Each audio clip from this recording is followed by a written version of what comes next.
So my name is Lisa Wolverton, and I'm a professor of history here at UNC. My specialty is in medieval Central Europe in the 10th and 11th, 12th centuries.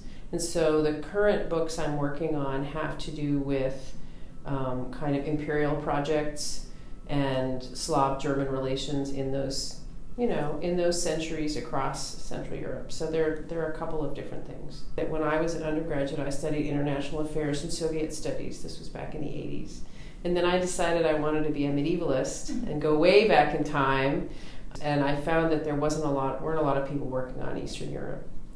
So I ended up sort of bridging the two, taking my interest in medieval Europe, which is mostly Western Europe, my previous experience in Eastern Europe and Slavic cultures, and putting them together to craft a kind of research specialty that almost only I do.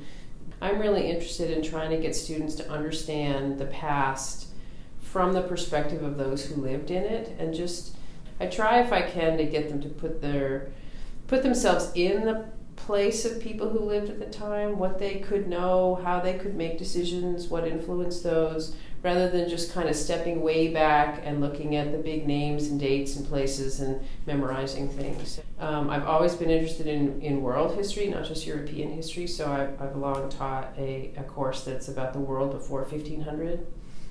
So I hope students will come who are interested in a sweeping overview of, from like the dawn of agriculture to the European encounter with the Western Hemisphere. And then I'm also teaching for the German and Slavic Languages and Literatures department that I'm affiliated with. I'm teaching a course on the Viking Age.